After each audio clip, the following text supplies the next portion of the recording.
We are recording right now. We are going to have this up on our website. Okay, Debbie said she cannot hear.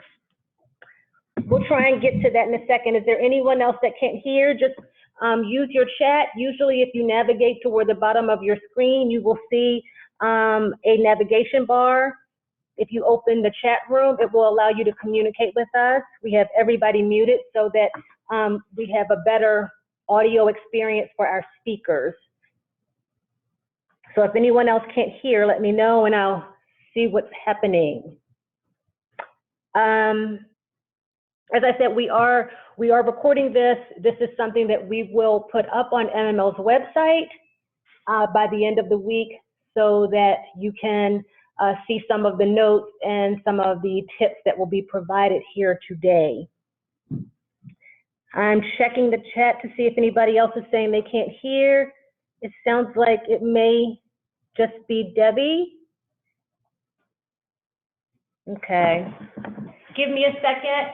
Sorry, we trying to work on a couple of bugs here. Can you guys handle that?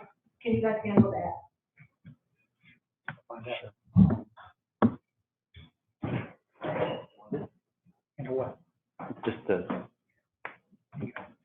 We do have 2 staff members in the chat room, so feel free to privately message MML staff if you're having technical issues.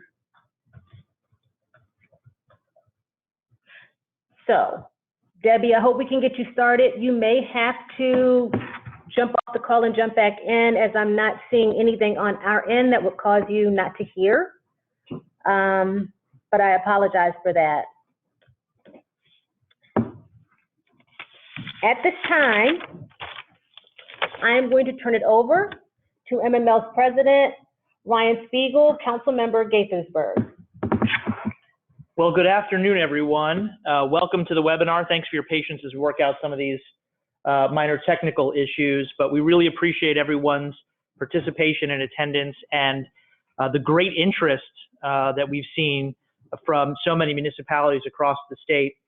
So thank you for your participation. I also want to thank Paula and all the MML staff who've been involved in organizing this webinar and our other census-related educational programs and activities and outreach, including our social media campaign to bring awareness to the importance of the census. And I want to thank our presenters who will be sharing their ideas and experiences during today's webinar as well.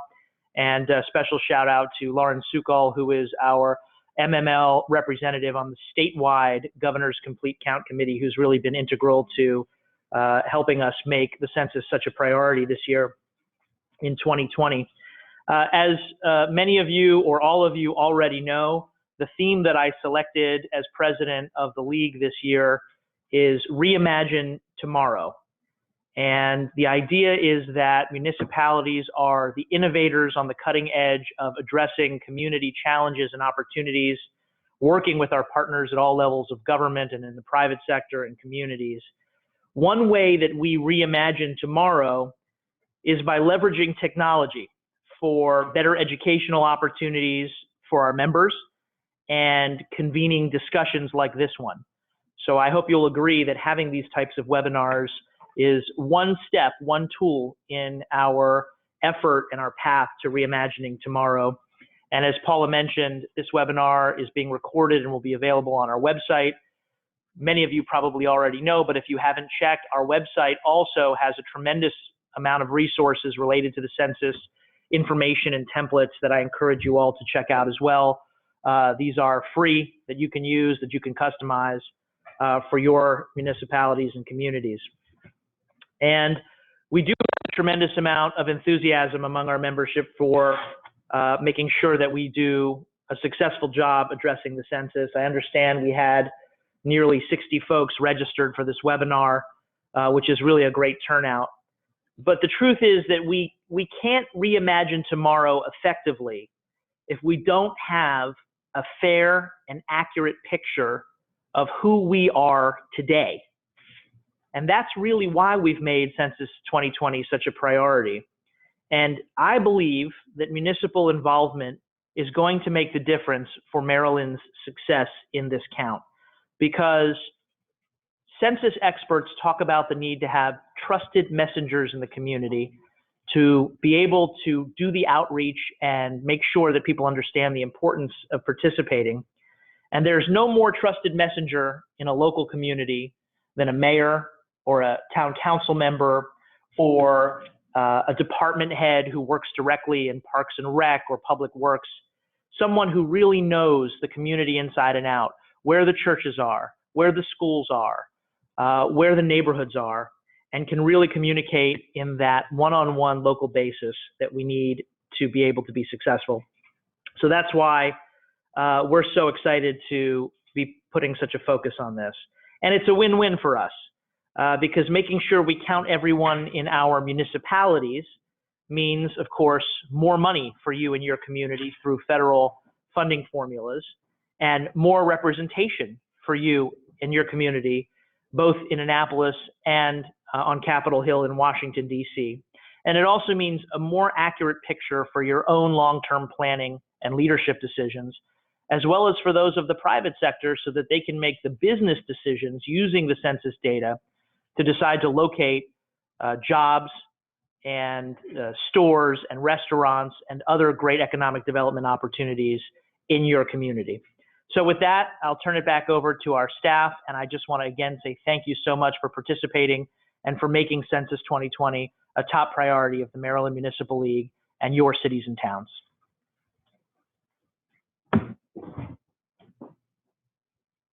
Thank you, Mr. President. Today, we have gathered a group of folks, your colleagues from across the state, to talk about exactly how you can best prepare for the census. Ryan has been very diligent about ensuring that we serve as a resource for municipalities. And so we wanted to kick this off by sharing with you what some others have done across the state. We hope that it springboards ideas. We hope that it allows you to ask questions of folks who, have already been in it for a couple of months. And more importantly, we hope that it boosts your confidence.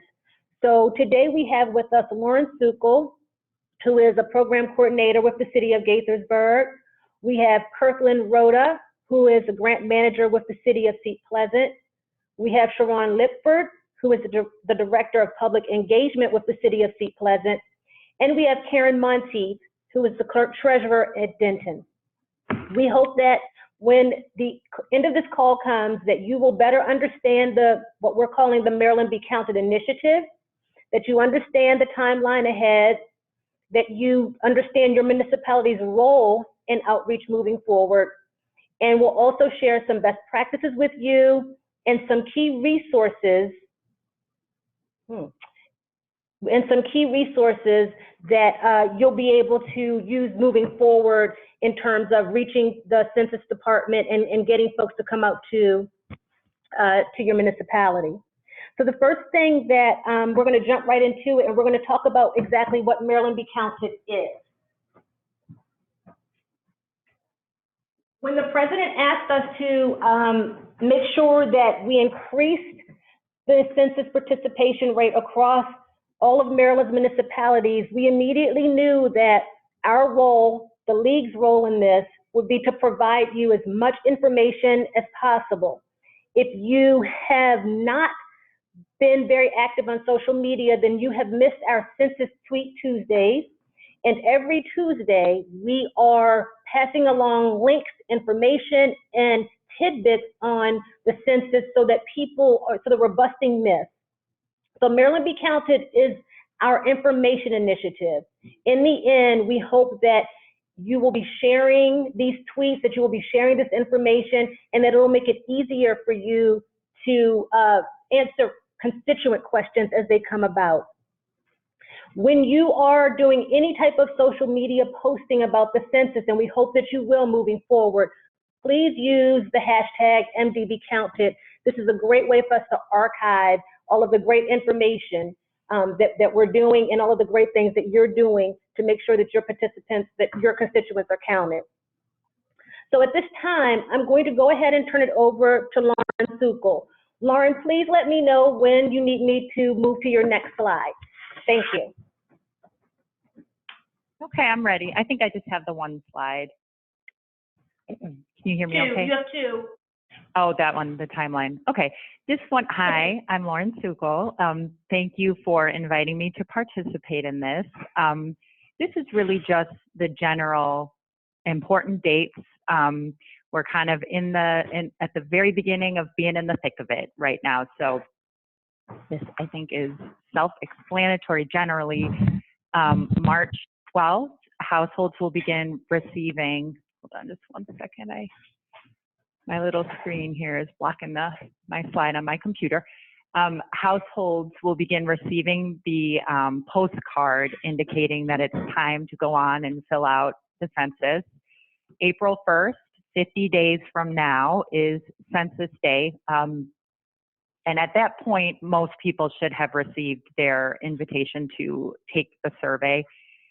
In April throughout, that's when the enumerators will go to college campuses and other group quarters.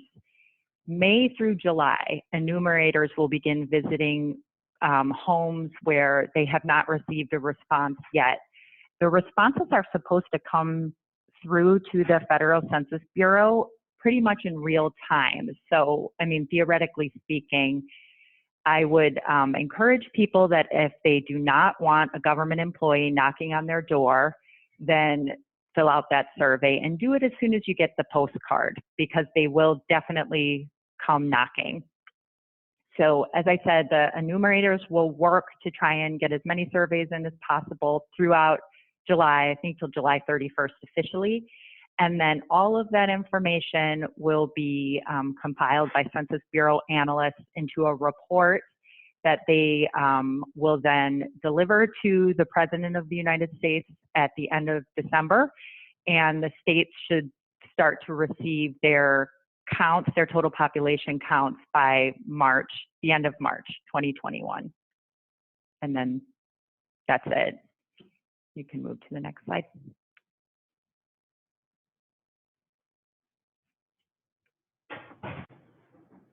So on the Complete Count committee, I mean, I think we have been meeting for several months, and the main objective there was to make sure that we were doing a good job of both communicating with local nonprofits and also making sure that they were resourced enough throughout the nonprofits, the counties, and cities and towns so that they could do the brunt of the actual outreach work. So we've kind of moved through all of those phases, and to be perfectly honest, now that all the money has been allocated, yay MML, we on the state level are moving into the statewide marketing campaign, which is a bit of a generic marketing campaign that has some Maryland themes in it, but it's really just a reimagining of what the Federal Bureau is putting out. It is, the benefit is that it's targeted by communities. So we have just about a little over $1 million to spend on billboards, bus wraps, commercials that will be heard on the radio, and some small degree seen on TV. And then they're going to use some commercials on things like Pandora, Facebook, Hulu. But, you know, it's really just a supplement to the work that we will be doing in the local communities over the next few months. I would just echo Ryan's earlier points about the critical role that municipalities are playing in all of this, because, as he said, so much of this is about having people understand its importance and being able to kind of work through their own concerns about privacy and other issues to actually fill out that survey. And that sort of thing is done through relationships and trust and conversations. So the marketing campaign is wonderful. It's an important, impactful thing, but it really is just a supplement to the work that we're all doing right now in the next couple of months for outreach. Okay, you can move to the next slide.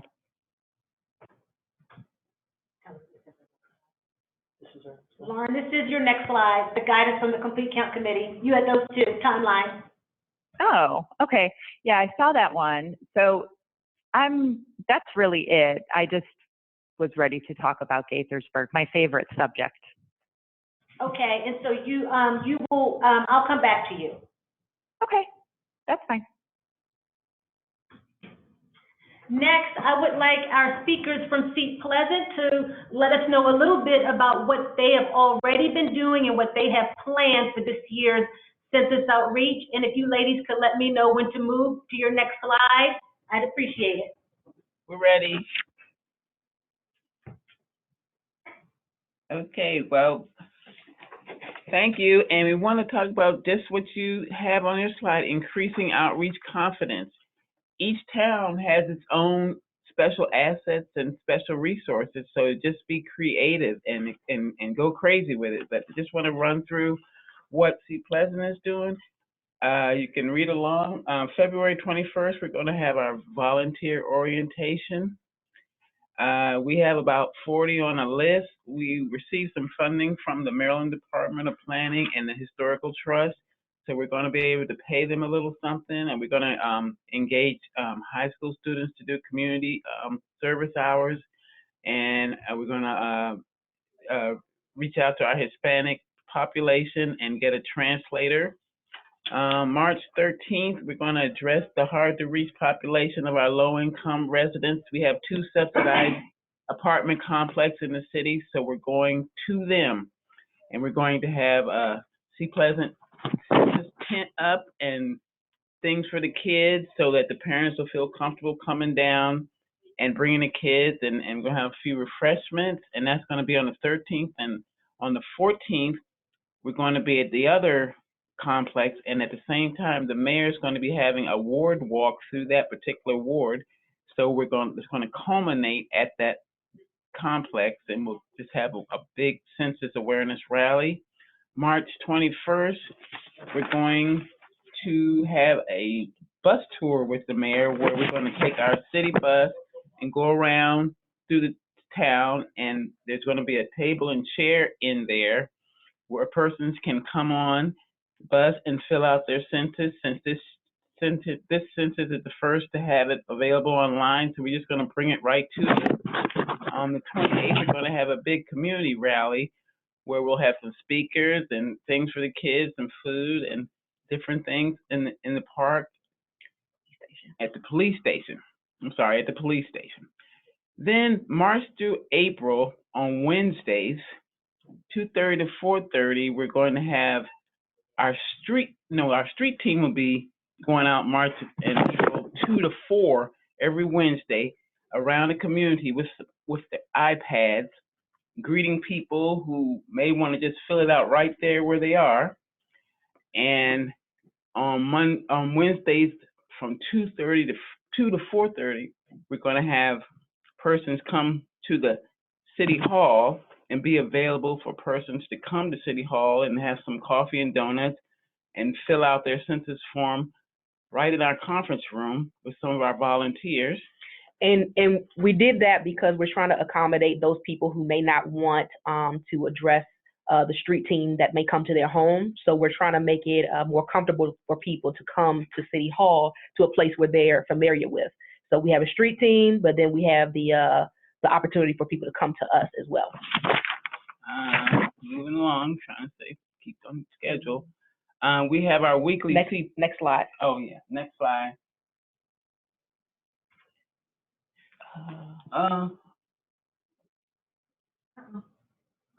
Sorry. No problem. There you go. There you go. We have our weekly Seat Pleasant committee meetings where every Friday, where we talk about updates on where we are with our different activities and events.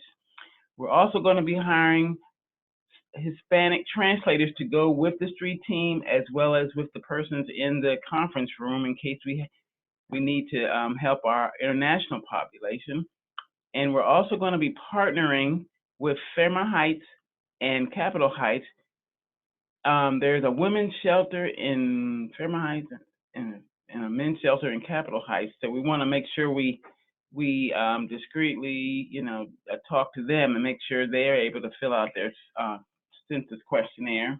especially because Fairmont Heights and Capitol Heights are in the same zip code as East Pleasant, 20743. So it's just going to benefit all of us to collaborate on this effort. And we also have some volunteers from Maryland Park, which is like it's in unincorporated Capitol Heights. So we have a great volunteer from there. We're going to be, let's see, we've reached out to our faith-based community. The census site has some great faith-based resources. So we brought all those to the table. And so we have some pastors on board, and we're going to be talking to their congregations, and we're going to be making a visit to them so they won't have to do it all the time. Let's see what else. And okay, so Saron's going to talk about our technological Incorporation ideas. So the city actually has its own mobile app, and the public engagement department is managing that. Where after March the 12th, so I guess it's starting at March 13th, the online questionnaire will be available. We'll have a link on our mobile app where people can, fill out the census from the city's app, and whether the street team or the people who come into City Hall, make that known to the people. It'll still be available for them to use. Every week, the Public Engagement Department puts together a Mayor's Moment vlog. So we record and publish the videos internally. And so we'll use like social media, YouTube, and our website to publish those videos. But the mayor and Ms. Rhoda have talked about different statistics for the census, just kind of letting people know, what's important. We've shown these videos also at our monthly ward meetings, specifically for Ward 2 and Ward 5. But we've gotten great responses from people who watch the video online, and then those individuals at the ward meetings. We've also sent the various flyers that we get from straight from the census website. We've been sending out those flyers via email to the faith-based groups and the individuals that want to know more information about what they need to know. And we're encouraging the businesses to put census flyers in their windows, and we take a lot of the census flyers to the community center that's in the city, and we give them to the senior program, which is in that community center, so we can tap the seniors. We're just trying to be creative, and we want to address the Maryland MDBE count. We had in the 2010 census, East Pleasant had a 75% participation rate, which came to about 3,776 people. Mayor's goal is to increase that number to at least 80%, which equates to about 1,181 additional people that will participate in the census. So we want to make sure it's a realistic goal. So it's going to be great if we can get more, and I'm sure it'll be more in all the cities because it's now online. It's really no excuse. Everybody has a phone. So our paraphernalia includes refrigerator magnets because everybody goes to the refrigerator at some point. So you're going to see the census every time you go to the refrigerator. We have T-shirts and different things. So that's what we're doing, and we just encourage everybody to be creative in your town. Every town has something special, so just tap those things. And that's our spiel. Thank you, ladies. We do have a question. We have a couple of questions, and one of them is, what do our speakers believe? Do you think that you can schedule an event in May, or is that too late for outreach purposes? Whoever would like to answer that. Is it too late to schedule? Well, by then the enumerators will start coming around, so you want to go ahead and start educating persons, because ideally, in today's society, it's kind of hard it's going to be a little hard for enumerators because people don't feel safe. So you can schedule something in May, but maybe April would be a little better. That's what I'm saying. We also have a question asking how to find out about your 2010 participation rate. And there is a document on MML's census page that shows in your participation rate from, I believe, both 2010 and 2000. So if you go to mdmunicipal.org/mdbecounted, there is a document there within those links. So at this time, I'm going to ask Karen Monteith from the City of Denton to talk a little bit about their practices.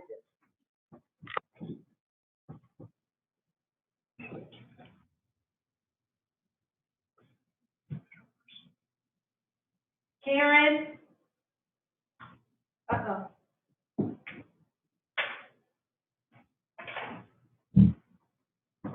Perhaps we've lost her? All right. Well, Lauren, do you want to jump in and talk about Gaithersburg while I try to get Karen back up? Sure. Can you hear me okay? Yes. Okay. So in Gaithersburg, we were really lucky to have a few things in place that made this work a lot easier for me.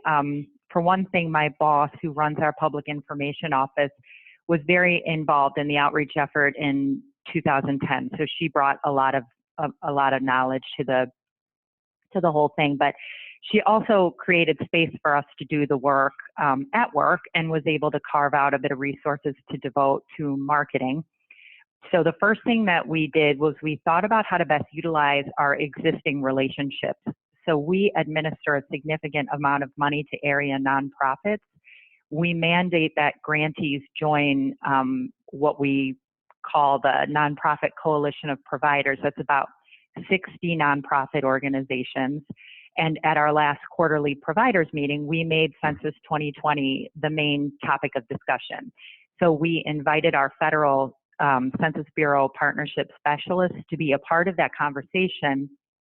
But the main presentation was given by an organization called Identity. Identity is a community group that operates in Gaithersburg and I believe Silver Spring, whose mission is to assist youth and their families who live in high poverty areas in our county. And they were actually awarded just under $125,000 from the state in the state's initial grant phase to conduct outreach and education among the Latinx community. So we sat down and we literally made a list of every gathering of more than a few hundred people that will happen in our area before June. And then I invited Identity and/or a census partnership specialist to be present to provide education and resources at each and every one of these events. So at our Oktoberfest, our holiday giving, our tree lighting, our MLK Day of Service, St. Patrick's Day Parade, etc., we will have someone there at a census resource table talking with residents and answering their questions. And we also use this network of providers to identify those who had an interest in incorporating census education into their own regular programming and curriculum, and then connect them to a census partnership specialist so that they can develop their own plan within their community together. So as an example of that, we work with a group called the Gaithersburg Beloved Community Initiative, who provides intergenerational programming through an Asbury community, which, as some of you know, they're very well resourced and vibrant senior living communities. I set up a meeting with a handful of their residents. I think, in fact, as an interesting aside, the Asbury participation rate is like 99%. So it was kind of adorable to me that they felt a need to do outreach in their community, but heck, we'll take whatever we can get. So I connected them with a partnership specialist who then set up a census ambassador training for them so that they feel like they have the tools they need to do outreach in their own community. And, you know, overall, we're looking at this as an opportunity to develop long-term relationships with our existing partners that could really last beyond this outreach period of the census. One of our city's best nonprofit partners is an organization called Liberty's Promise. Gaithersburg is a minority-majority community and one of the most diverse mid-sized cities in the country. We have a vibrant immigrant community that grows every year, and Liberty's Promise works with newly arrived high school students to teach them about civics and citizenship and to ease them into life in their new city. So in March, we will host a youth town hall with our Ryan Spiegel co-moderating with one of the high school members of Liberty's Promise. The timing is really good because it will be 1 week after the postcards start hitting people's mailboxes. And the discussion will be centered around the question of resources and policy. So everyone at this point is kind of getting a sense of how important the census is because it's connected to these essential federal resources. But let's talk about policy and programming and hear from the city's younger residents directly so they can offer feedback on what they would like to see their community look like and feel like in the next 10 years. And of course, the latent benefit of all of this is that we provide a welcoming, inclusive atmosphere where the next generation of leaders can envision themselves on the other side of the dais. So we've got that going on. Our elected officials have been amazing in terms of supporting this effort. On March 16th, we'll have our mayor and city council complete the census on live TV as a part of their regular council meeting. And we will also have the partnership specialists and some members of nonprofits who have been doing work in the community, including some of the high school students from Liberty's Promise. They will be there to both answer questions that may come up from the elected officials and also to ask some pointed questions that we think the community watching at home, you know, that the handful of people that actually watch the meetings at home might have. We're working with our business community through the chambers and some of the bigger, larger employers in Gaithersburg. We're pushing an initiative that we're calling Take a Break, Take the Census. So on or around April 1st, we're hoping that employers throughout the city will not just allow, but will encourage their employees to take the census survey on the clock. We're actually doing this within the city of Gaithersburg government, and we'll have some sort of incentive for employees who fill it out. Right now, it's looking like that incentive will be in the way of cookies with the Gaithersburg logo on it, so I'm thrilled about that. And then I think I'm running probably into the end of my time here, so very similar to what Seat Pleasant is doing with the religious community. We're trying to pull off this census in the pulpits where we get a core group of religious leaders to commit to at least mention the census and have materials available for congregants sometime around Census Day. And Lauren, we have a question. Mm-hmm. We have a question. Can you speak to how the Census Bureau came up with the undercount numbers at all? So it's a complicated formula that they explained a little bit actually in our last meeting. It's a combination of factors, and the reason why it's not just a straight count is it has to do with privacy. So they use these mathematical, statistical methodologies to both get as close of a count as possible, but also to protect people's privacy. And it's a combination of people's self-response rate, the enumerator follow-up, the number of addresses that the local jurisdictions acknowledge and verify, and then they factor in data analyst estimates from the Census Bureau. And it's a tough thing because this is the count, but they don't do an exact count exactly. So you don't know exactly what the undercount is, but I guess it's a best guess estimate as the analysts can come up with. Thank you. We have another question, but I want to let Karen Monteith from Denton speak. Karen, are you able to verbalized yet?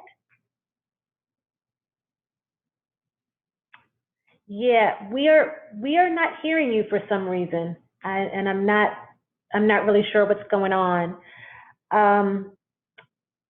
Can one of our speakers answer the question on the board, which is, does a person need to have the postcard or invitation in hand before they are able to complete the census questionnaire? This year, for the first time, it will be online, so you can be at the gym, on the treadmill, you can be at the beauty shop, and just pull your phone up and pull up the link and fill it out. It's gonna be great this time around. Fill it out anywhere, as long as you have internet access, you can fill it out. So, Karen, I know you can hear me. Can you, it's a little weird. We're going to continue talking, but if you're able to drop in a couple of just jewels for us on what Denton has done to prepare so that they are at least in our chat transcript, I'd appreciate it. I'm really sorry. I don't know why we cannot hear you. That can also, Paula, give us an opportunity to answer what's now the second half of the question. Okay. Related to whether or not you have to have the postcard. And that question is, does the invitation or postcard have to have a number associated with the person? Did our speakers hear that? I think, yeah, I think it does, but as it was noted, I think you don't need to have the number to actually fill out the survey. You can put in your address and they can verify whether or not it's already been completed for you. Right. And I don't think you need the number. But I'm actually looking it up with my partnership specialist to get the final word on that. Great. So as you can see, we have a question or we have a prompt up there that says, please let us know of any outreach initiatives that you have planned so far. Put them in the chat. I think one of the reasons that there was so much excitement about this is that ability to not recreate the wheel and to share with one another. I mean, so far some of the ideas we've heard are so easy to replicate and take little to no budget to do. I mean, granted, it will take staff time, but it's going to take that anyway in order to do any type of outreach. So if there are some initiatives that you have, please drop them in the chat so that you can share them with other people. Meanwhile, we're going to move on to speak on some other resources that are available to you in order to. Oh, Karen, can you hear us now? Or can we hear you? I can hear you. Can you hear me? Yes. Yay, there you are. Hi, Karen. Hi there. Sorry about that. No worries. Go ahead. Your slide is up. The floor is yours. So for here in the town of Denton, we're a small town, but we found working with the Complete Count Committee in our county has been very beneficial to us in helping us partner with other agencies such as the libraries, the schools, faith-based communities. Our library has been very beneficial. They're going to hold job census fairs next week in promoting the job employment part, and they've already put together some ideas for hosting events in the library. Our library is a place where senior citizens go, and also our homeless folks go there during the day because we don't have a 24-hour shelter. So we find that that'll be very beneficial in having computers available, and especially because we live in a remote area where about 40% does not have access to the internet other than their cell phone. So reaching out through the library we think is really important. And also the ARP free tax aid program comes in there and does free taxes for people, and maybe they can help also encourage people when they're doing their taxes to complete the census. Our schools have been very helpful in reaching out for after-school programs. They are planning some events when they hold their book fairs or visitation days to have stuff available for parents. And visitors to come in and do the census while they're there. We probably feel that the faith-based communities is one of our most important partnerships, as reaching out to those that they have a lot of trust in their pastors, and maybe not necessarily in the government. I know years back, 10 years ago when they did this, one of the areas had a very good response rate, and that was because the pastor of the Catholic Church was very beneficial in reaching out to the Hispanic community and gaining their trust and helping them to fill out the census. I mean, I think along with some of the others, it's going to be good that we've involved so many partners to help us with this. And as far as reaching out to our multicultural communities and getting their trust, the senior citizens, they had said in some of our complete count committee meetings that the most undercounted group before was children under 5. So expressing to the parents through the schools and libraries that this is for the next 10 years. So the funding is important to, the very young children as well.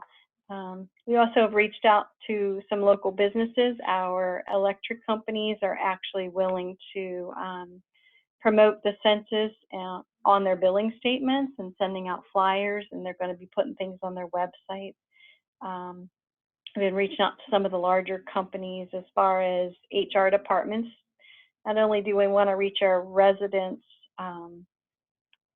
at their homes, but some people work and may not really feel comfortable doing the census, but maybe their employers could encourage that as well, or do some type of incentive. One of the things we're working on here also is educating our staff, because our frontline customer service representatives, they're collecting payments from people every day and handling phone calls, and they can certainly encourage everyone to, have you filled out your census yet? If not, we have, tablets we're going to have available here through the census grant that can be used to complete the census, as well as pointing them to the library or to the schools to use computers there. So my staff is pretty excited about helping with this and recognize the importance of it. We found that you don't really need to recreate flyers, things like that. It's all available on the census websites and through their outreach kits and things like that. We've also been working on, our strategizing for events to reach out to those that are hard to count. We're planning on, between the county-wide and the town-wide, selecting a census day that we will actually all be promoting and trying to get our businesses to promote doing the census that day. We were fortunate to get the grant for to purchase supplies to hold some events. Part of what we're doing is purchasing a couple tablets that we can have available in our lobby, and/or we're planning on hosting like a free ice cream social at our local deli, where everybody goes there in town. They could come in and fill out their census and get a free ice cream scoop, or a slice of pizza at the Pizza Empire that we have here in our town. That's, we've reached out to our local food pantries. We know what their schedules are and when we can be available there to, when they're handing out, to actually help those that may not know much about computers or fill out their paper forms. We also, Denton is hosting a Veterans Parade in April. That's a good opportunity for us to reach out to our veterans. Some of them really benefit from the census, and the funding, helps out with programs that they desperately need. And then the other large push for us is, our social media. If we see something out there as far as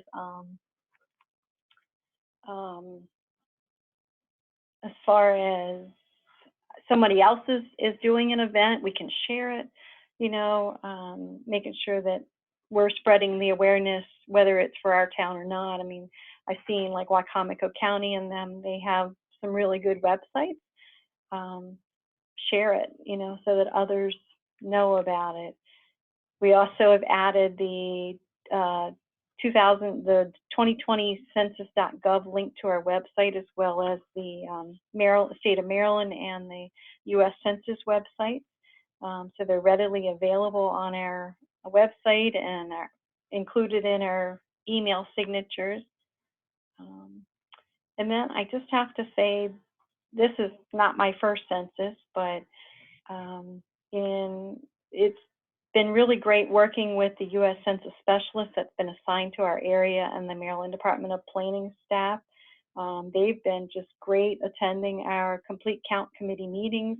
We have hosted a couple pre-census events, and they provided goodies and giveaways and handouts for us. And I have some small towns near us that, printing off 100 flyers is not easy for them, and the Maryland Department of Planning staff have provided those flyouts. So it's been wonderful working with them, and we appreciate, the governor's initiative, MML's initiative at this time, and in helping us through this census, which we did not have before. I think that pretty much covers. We're just busy. We're a small town, but we're very busy. I think that's pretty much. Karen. If you are in the chat, you can see that there have been some things put in there. Westminster says that they are actually passing out information through their water bill. They'll be doing something as simple as having a banner on Main Street to kind of signal participation in the census. Bladensburg is doing, they're using their YouTube, they're using their e-newsletter. So it really can be very simple things that will make the difference. Now, we do have a question, and it says, I don't think there's a question. Identifying veterans, how does the census help them? Would one of our speakers like to speak to that?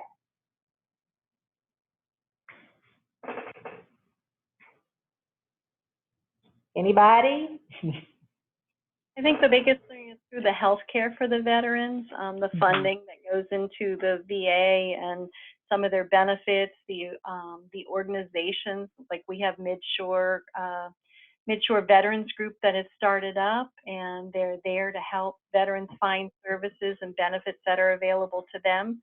And a lot of those programs that veterans can benefit from receive federal funding. I think that's pretty important for the veterans. All right, we also have a suggestion that for those of you who perhaps don't have the staff or the time to post on social media, that you use Hootsuite, which allows you to kind of combine your social media accounts together, so that you just put it on Hootsuite and it'll go across the others.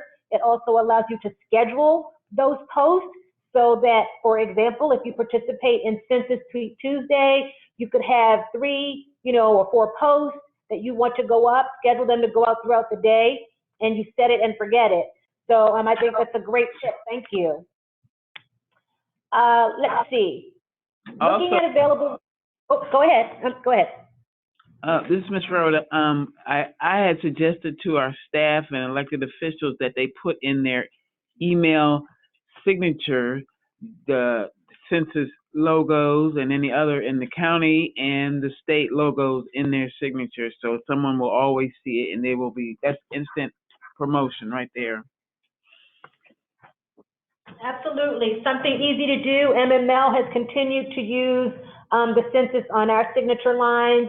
Right now we have information about legislative session, but as soon as we get toward the end of the month, we'll keep the census back up there again to make it top of mind. I hope that everyone sees the answer from MML staff in the chat, confirming Selena's earlier answer that the census ID numbers are associated with households and not individuals. I know that's a very important information, and a lot of constituents have that concern about being identified. On your screen, you'll see the available resources going forward.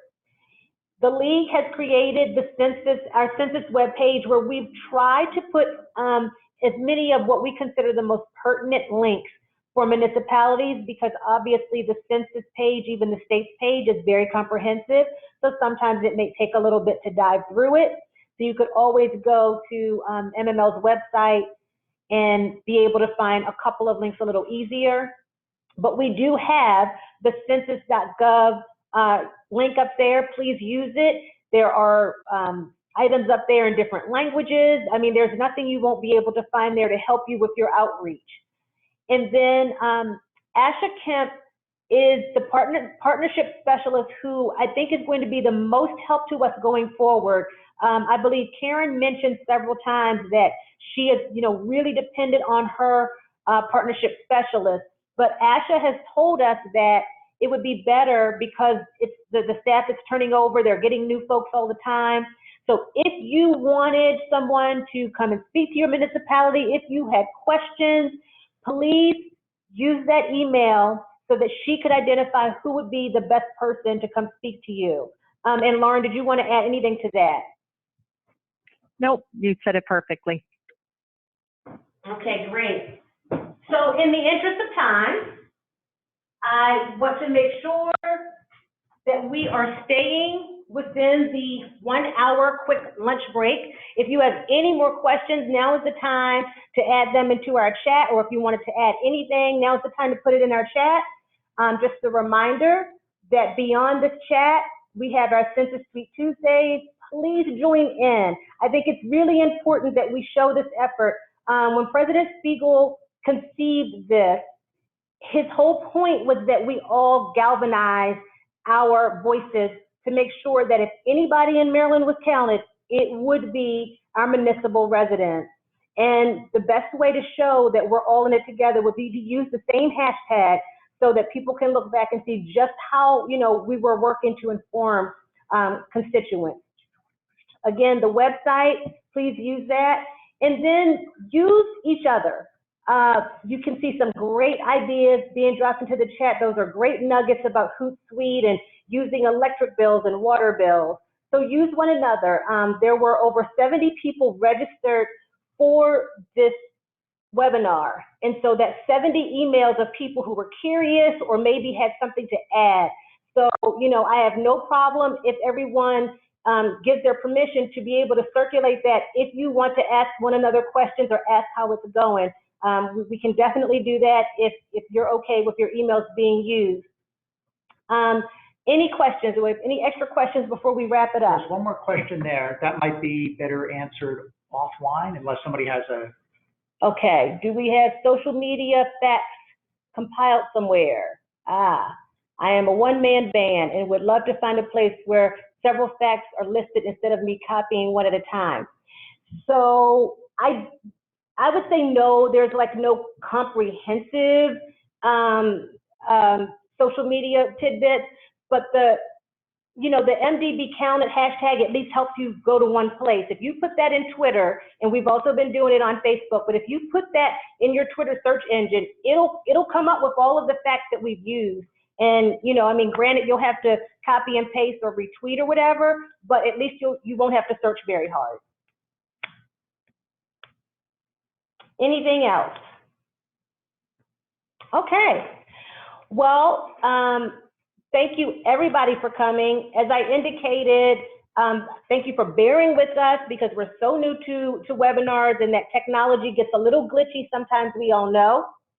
But we appreciate your attendance, and we will send out a short survey to get your thoughts on the information presented, and also to ask you what other topics you'd like to see webinars presented on so that we can get those in the pipeline. And we will record this, and it will be up on MML's website by the end of the week, and we'll be sure to publish that in the e-bulletin to remind you that it's there as well. Thanks again for joining us. Hi, everybody.